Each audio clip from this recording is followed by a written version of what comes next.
Bonjour, bienvenue dans mon ordinateur. Nous allons explorer un nouveau sujet en lien avec le jeu vidéo. En 2012, les deux chercheurs Stefan Björk et Jesper Juul ont présenté à Madrid un concept intitulé Zero Player Games, que l'on peut traduire par jeu à 0 joueur. Mais de quoi s'agit-il ?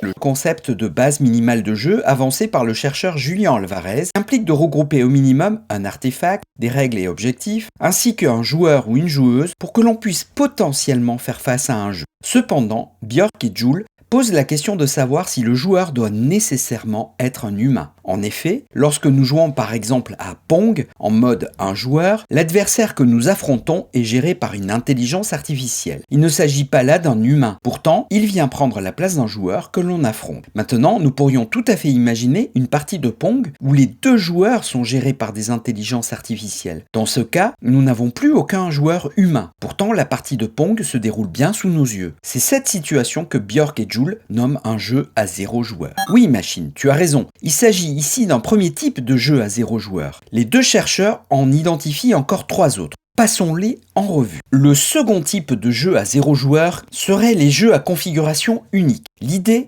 c'est que le joueur configure le jeu au départ, puis regarde comment ça évolue automatiquement. Dans ce registre, on trouve par exemple le jeu de la vie de John Horton Conway, qui date de 1970. L'application se présente sous la forme d'une grille où des cases représentent des cellules qui s'activent ou s'éteignent en fonction de 2 règles très simples. En fonction de la matrice initiale et de la taille de la grille choisie par le joueur ou la joueuse, le programme produit ensuite tout un ensemble de structures dynamiques. Mais une fois les choix opérés, le joueur ou la joueuse n'a finalement rien à faire, si ce n'est contempler les animations que génère le programme. On pourra néanmoins reprocher à cet exemple de ne pas être réellement un jeu, car il n'y a pas d'objectif permettant de gagner. C'est pourquoi les deux auteurs proposent un autre exemple qui est The Incredible Machine, réalisé en 1992 par le studio Sierra Online. Dans ce cas, nous sommes bien en face d'un jeu, puisqu'il s'agit de casse-tête à résoudre en positionnant différents objets au mécanisme avant de laisser la machine nous dévoiler ce que cela va produire. Oui, machine. J'enchaîne avec un troisième type de jeu à 0 joueur, les jeux résolus. Cette approche désigne le fait que lorsque pour un jeu donné la solution a été trouvée par une intelligence artificielle, pour gagner à chaque fois, ou trouver comment atteindre un match nul, par exemple dans un jeu de dames, eh bien le jeu en question n'offre plus grand intérêt pour les joueurs humains. C'est ce que nous avons abordé dans l'épisode dédié à la théorie du fun, avec l'exemple du jeu de Morpion. En parallèle, Björk et Juul précisent qu'à chaque fois que des intelligences artificielles résolvent des jeux, cela les transforme automatiquement en jeux à 0 joueur.